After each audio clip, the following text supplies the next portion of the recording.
부모가 자식에게 돈을 주는데 세금이 수천만 원이라니 억울하시죠?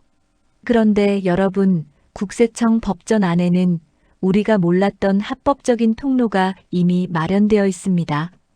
똑같은 금액을 이체해도 누군가는 세금 폭탄을 맞고 누군가는 세금 0원인 이유.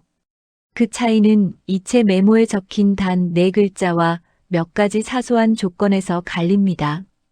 이 원칙만 알면 여러분도 당당하게 세금 걱정 없이 목돈을 줄 수 있습니다.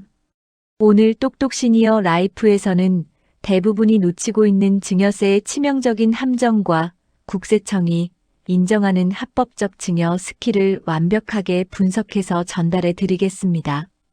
지금 바로 구독과 좋아요 눌러주시면 여러분의 소중한 노후 자금과 자녀의 미래를 지키는 가장 확실한 방법을 알려드리겠습니다.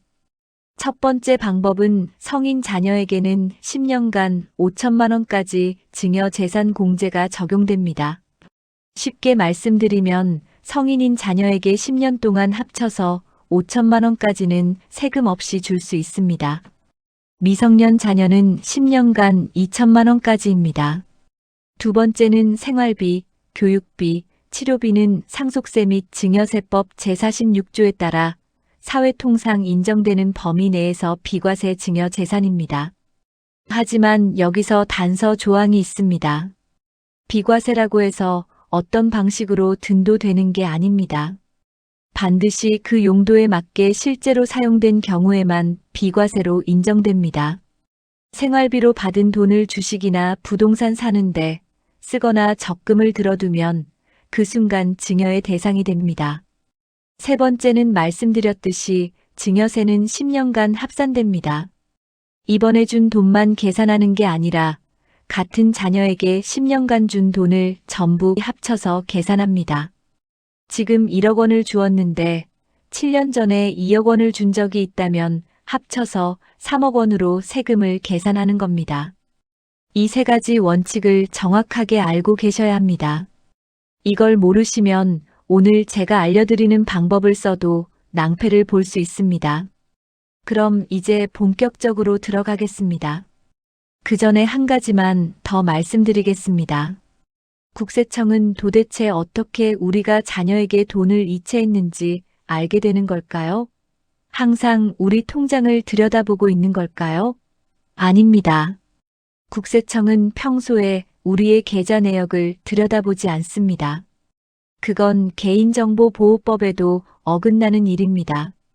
하지만 특정한 계기가 발생하면 그때 국세청에서 우리 계좌 내역을 면밀히 들여다보게 되는 겁니다. 그 계기란 바로 자녀가 부동산을 취득하게 될 경우입니다. 자녀가 아파트를 사거나 전세에서 매매로 바꾸거나 분양권을 갖게 되는 경우 자금 출처 점검이 시작되는 겁니다. 자녀의 소득 대비 취득 금액이 큰 경우 부모의 계좌까지 10년치를 낱낱이 살펴봅니다. 그리고 국세청에서 딱 3가지를 확인합니다. 첫째, 이 돈이 어디서 나왔는가? 둘째, 누구 통장으로 갔는가? 셋째, 왜 그런 방식으로 이동했는가? 이 3가지 중 하나라도 설명이 안 되면 결론은 하나입니다. 증여 추징입니다. 추징당하신 분들 대부분이 3가지를 전혀 모르고 계셨습니다. 특히 부모님이 연세가 많으신 경우 상속이 발생하면 자녀가 과거에 취득한 부동산의 자금 출처까지 다시 조사가 들어갈 수 있습니다. 5년 전, 7년 전에 산 집이라도 그때 자금 출처가 불분명했다면 상속 시점에서 다시 문제가 불거지는 겁니다. 그때 국세청이 요구하는 게 바로 소명입니다. 소명이라니 돈이 어디서 왔고 왜 이렇게 움직였는지 해명하는 건데요. 소명이 충분하지 않으면 곧바로 세금 추징으로 이어집니다. 그래서 오늘 이 정보가 정말 중요한 겁니다. 이제 이 억울한 세금 추징을 피할 수 있는 방법. 7가지 방법 하나하나 자세히 알려드리겠습니다. 첫 번째 방법, 성인 자녀에게 5천만 원 공제를 활용하는 겁니다. 자녀가 성인이 되고 나서 10년간 증여한 적이 없다면 지금 당장 5천만 원까지 세금 없이 줄 수 있습니다. 여기서 핵심은 기간을 계획해서 미리 주는 겁니다. 한 번에 몰아주면 위험해요. 한 사례를 보면 이렇습니다. 경기도 일산에 사시는 이범수 씨는 올해 62세입니다. 아들이 31살에 결혼하면서 신혼집 전세금을 마련해야 했습니다. 이정우 씨는 급하게 4억 원을 아들 통장에 보내면서 이체 메모안에 전세자금이라고 적었습니다. 1년 후 국세청에서 연락이 왔습니다. 증여세 가산세까지 합쳐서 수천만 원 넘게 내셨습니다. 만약 이범수 씨가 아들이 20살 때부터 5천만 원을 미리 증여 신고하고 31살이 됐을 때 다시 5천만 원을 증여했다면 어땠을까요? 10년이 지났으니 공제가 다시 기산되어 총 1억 원을 세금 한 푼 안 내고 줄 수 있었습니다. 한 번에 몰아서 보내지 마시고 10년 계획을 세워서 체계적으로 나눠주시는 게 안전합니다. 그리고 증여를 하셨으면 반드시 증여세 신고를 하셔야 합니다. 5천만 원 이하라 세금이 안 나오더라도 신고는 하셔야 합니다. 증여일이 속하는 달의 말일로부터 3개월 이내에 신고하시면 됩니다. 신고를 해두어야 나중에 10년의 시작 날짜가 확실하게 잡힙니다. 신고를 안 해놓으면 나중에 국세청에서 기준 시점을 특정하지 못해 납세자에게 불리하게 적용될 수 있습니다. 두 번째 방법, 생활비를 필요에 따라 지원해주는 방법입니다. 이 방법이 도입부에서 말씀드린 비과세 증여 재산의 핵심입니다. 경제적 능력이 없는 자녀에게 생활비를 지원하는 건 법에서 비과세로 분류되어 있습니다. 경남 창원에 사시는 정혜숙 씨 올해 63세입니다. 취업 준비 중인 막내 아들이 서울에서 혼자 자취를 하고 있어서 매달 100만 원씩 생활비를 꾸준히 보내고 계셨습니다.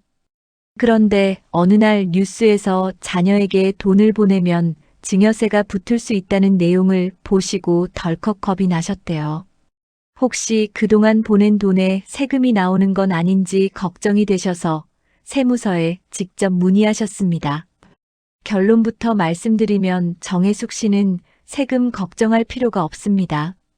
소득이 없는 자녀에게 생활비 명목으로 필요할 때마다 직접 쓰이도록 지원하는 건 비과세입니다.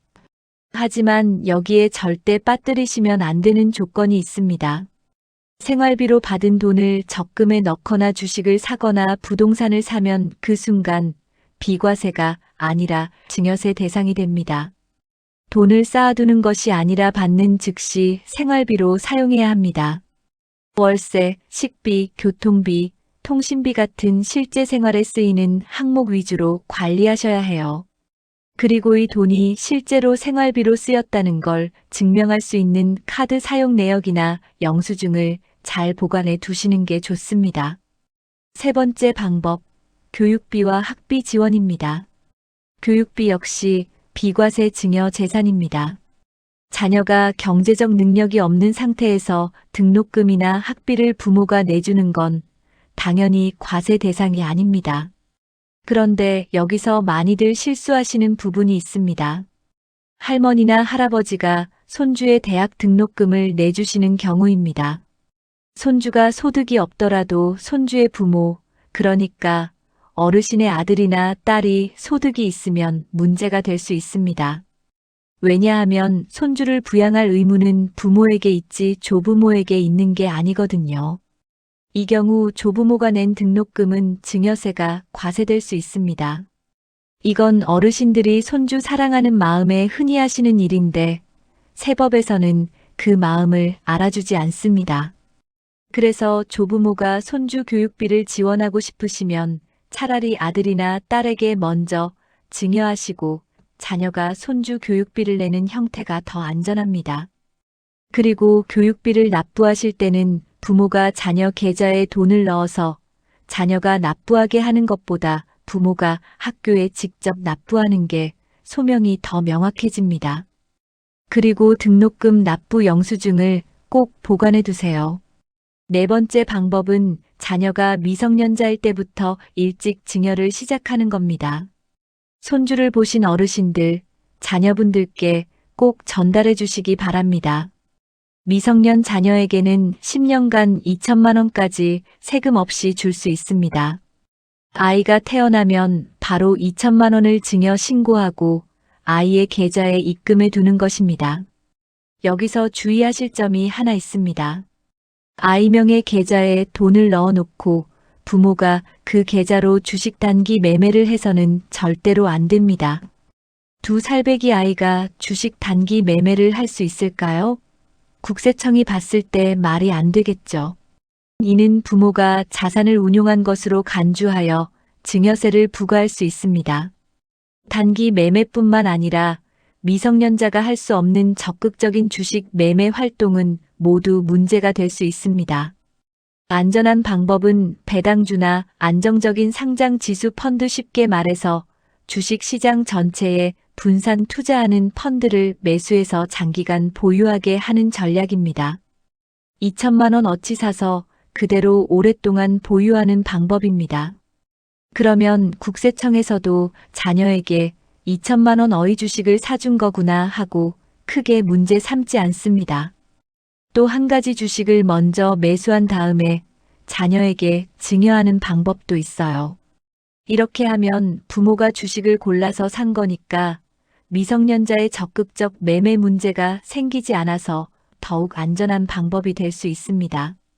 자녀가 태어나자마자 2천만 원, 10살에 2천만 원, 20살에 5천만 원, 30살에 5천만 원, 이렇게 하면 세금 없이 총 1억 4천만 원을 줄 수 있게 됩니다.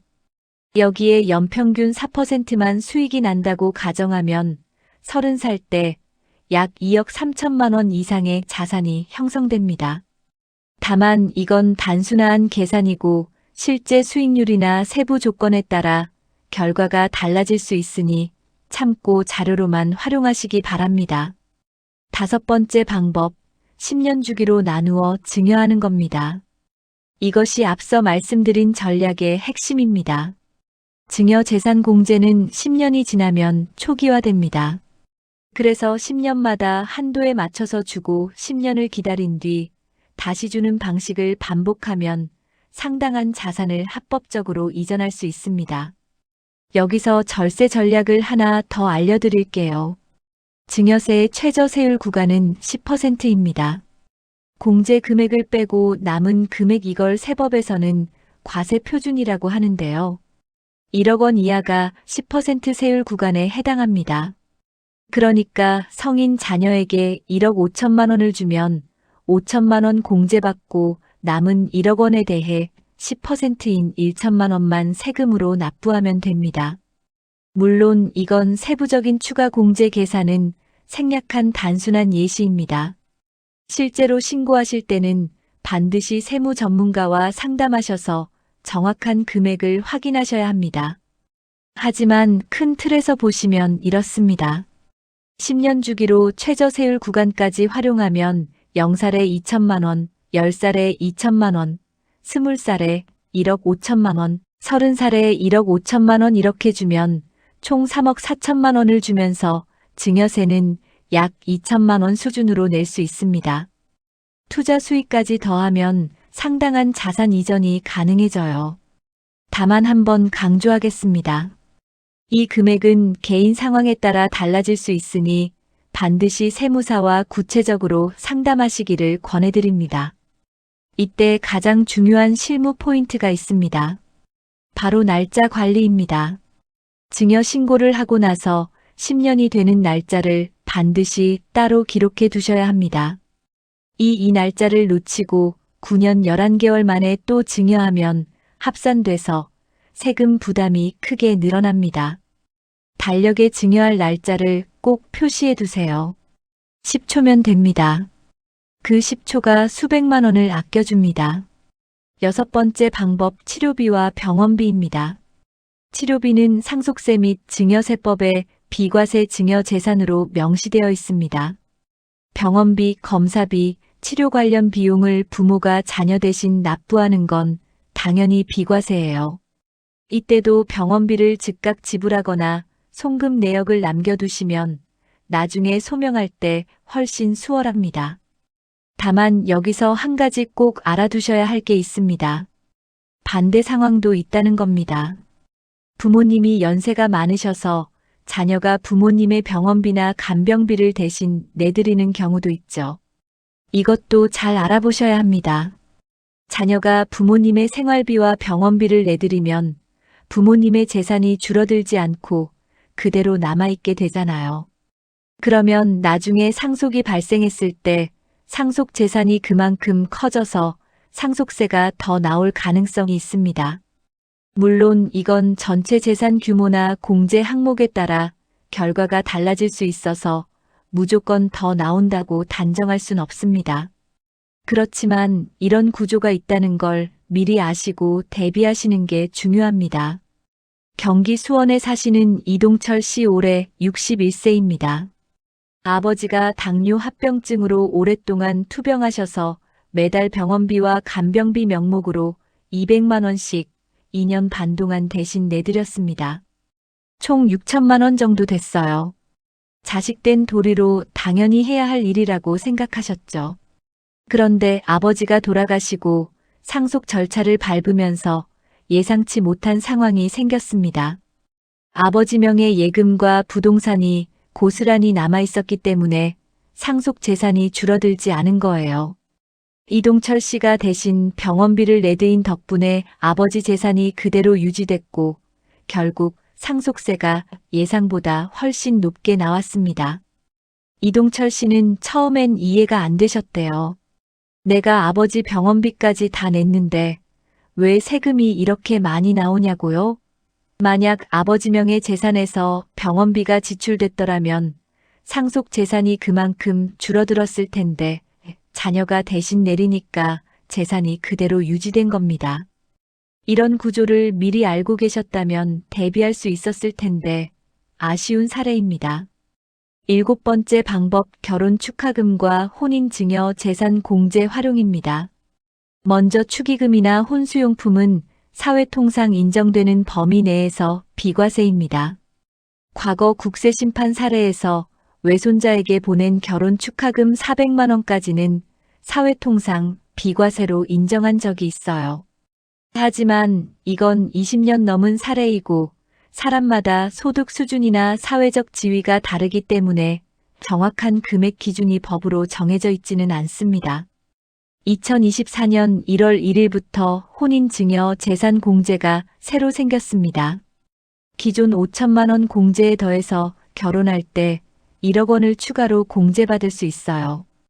혼인 신고일 전후 2년 이내에 증여받은 금액에 적용됩니다. 그러니까 자녀가 결혼한다면 자녀 1인당 총 1억 5천만 원까지 세금 없이 줄 수 있다는 뜻입니다. 양가 합치면 최대 3억 원까지도 가능해요. 어르신들 자녀에게 돈을 보내실 때 이체 메모에 적으시잖아요. 여기에 전세자금, 집값 보태, 지원금, 증여 같은 말을 절대 적으시면 안 됩니다. 실제로 생활비를 보내시는 거라면 생활비용 내 글자를 적어두시는 게 좋습니다. 국세청이 실제로 보는 것은 자녀의 소득과 재산 상태, 돈의 실제 사용처, 그리고 그 돈이 예적금이나 투자로 흘러가지 않았는지 여부입니다. 그래서 이체 메모와 함께 반드시 카드 사용 내역, 월세 납부 기록, 병원 영수증, 등록금 납부 확인서 같은 실제 증빙 자료가 뒷받침되어야 합니다. 메모만 잘 적어놓고 실제로는 그 돈으로 주식을 사거나 적금을 들었다면 메모가 아무런 소용이 없습니다. 대구 수성구에 사시는 박명희 씨 올해 59세입니다. 지방 소재 대학원에 다니는 큰 딸에게 매달 90만 원씩 생활비를 꼬박꼬박 보내고 계셨습니다. 딸이 워낙 알뜰하게 잘 쓴다고 생각하셔서 이체할 때 메모란은 늘 비워두셨어요. 그러다 딸이 졸업 후 취업하면서 첫 월세 계약을 하게 됐는데 보증금 마련 과정에서 세무서로부터 자금 출처 소명 요청을 받았습니다. 통장 내역에는 매달 90만 원씩 들어온 기록만 있고 용도가 전혀 적혀 있지 않으니 이게 생활비인지 증여인지 구분이 안 되는 거예요. 다행히 딸의 식비, 교통비, 통신비 카드 내역과 월세 자동 이체 기록을 꼼꼼히 모아서 실제 생활비임을 소명할 수 있었지만 자료를 취합하고 확인받는데 2달 가까이 걸리면서 월세 계약이 늦어질 뻔했습니다. 처음부터 이체 메모에 생활 비용 내 글자만 적어두셨더라면 훨씬 간단하게 해결됐을 상황이었습니다. 정리해드리면 이렇습니다. 첫째, 이체 메모에 전세자금, 집값, 증여 같은 말 절대 쓰지 마시고 생활 비용이나 교육 비용 같은 비과세 용도에 맞는 표현을 쓰세요. 둘째, 실제로 그 용도에 맞게 사용하셔야 합니다. 셋째, 카드 내역, 영수증, 계약서 같은 증빙 자료를 함께 보관해 두세요. 혹시 자녀에게 돈을 빌려주실 계획이라면 차용증을 반드시 쓰셔야 합니다. 차용증 없이 큰 돈을 보내면 국세청은 이걸 증여로 봅니다. 차용증에는 원금, 이자율, 상환 방식, 상환 기간을 구체적으로 적어야 해요. 자녀의 소득으로 그 이자를 감당할 수 있는 수준이어야 차용이 인정되어요. 오늘 말씀드린 7가지 방법을 쉽게 정리해 드리겠습니다. 첫째, 성인 자녀 5천만 원 공제 활용. 둘째, 생활비과세 활용. 셋째, 교육비 비과세 활용. 넷째, 미성년 자녀 조기 증여 시작. 다섯째, 10년 주기 분산 증여. 여섯째, 치료비 비과세 활용. 일곱째, 결혼 축하금과 혼인 공제 활용입니다. 그리고 이체 메모 관리와 증빙 자료 보관, 차용증 작성까지 모든 걸 종합하면 증여에 걱정 없이 자녀에게 안전하게 자산을 이전할 수 있는 큰 그림이 완성됩니다. 오늘 제가 말씀드린 4글자의 법칙과 증여의 기술들 어떻게 보셨나요? 사실 법이라는 게 참 차갑습니다. 하지만 그 법을 미리 알고 준비하는 마음은 자녀를 향한 따뜻한 사랑이자 내 노후를 지키는 가장 강력한 방패가 됩니다. 물론 오늘 전해드린 내용은 어디까지나 일반적인 원칙과 큰 방향성입니다. 새 법은 매년 바뀌기도 하고 여러분 개개인이 처한 상황이나 자산의 규모, 그리고 시기에 따라 적용되는 법이 천차만별입니다. 누구는 이렇게 해서 세금 안 냈다더라 하는 주변 말만 믿고 섣불리 결정하셨다가는 예상치 못한 세무조사의 대상이 될 수도 있습니다. 따라서 실제 큰돈을 움직이실 때는 오늘 배운 내용을 바탕으로 반드시 실력 있는 세무 전문가와 머리를 맞대고 자세하게 상담을 받으시길 다시 한번 간곡히 권해드립니다. 전문가 상담 비용 몇십만 원 아끼려다 수천만 원의 세금을 내는 안타까운 일은 절대 없어야 하니까요. 여러분, 나중에 해야지 하고 미루는 것이 가장 큰 비용을 치르게 합니다. 오늘 영상 보신 직후에 바로 연습장 하나 꺼내보세요. 그리고 자녀에게 줄 수 있는 금액과 시기를 천천히 적어 내려가며 나만의 증여 계획을 세워보시기 바랍니다. 이 작은 시작이 훗날 여러분과 자녀분들에게 수억 원의 가치로 돌아올 것입니다. 지금 이 영상이 여러분의 궁금증을 해소하고 마음의 짐을 덜어드리는데 조금이라도 도움이 되었다면 구독과 좋아요 버튼을 꼭 눌러주세요. 그리고 혹시 증여세 외에도 이런 건 어떻게 되나 하고 평소 궁금하셨던 부분이나 노후 설계에서 꼭 다뤄줬으면 하는 주제가 있다면 주저하지 말고 댓글로 남겨주세요. 여러분이 남겨주신 소중한 질문 하나하나가 다음 영상을 만드는 이정표가 됩니다. 마지막으로 부탁드리고 싶은 것이 있습니다. 주변을 한번 둘러봐 주세요. 여러분처럼 자녀 걱정, 노후 걱정에 밤잠 설치는 친구나 가족분이 계실 겁니다. 그분들에게 이 영상을 공유해 주세요.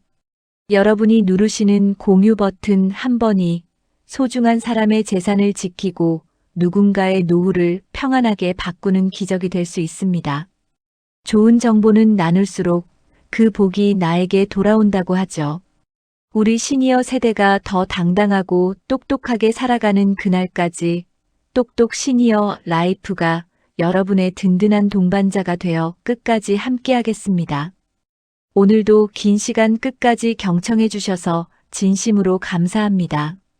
여러분의 인생 이막이 그 누구보다 빛나고 행복하기를 진심으로 응원합니다. 다음 영상에서 더욱 알차고 유익한 정보로 다시 찾아뵙겠습니다. 오늘도 평안하고 행복한 하루 보내세요. 감사합니다.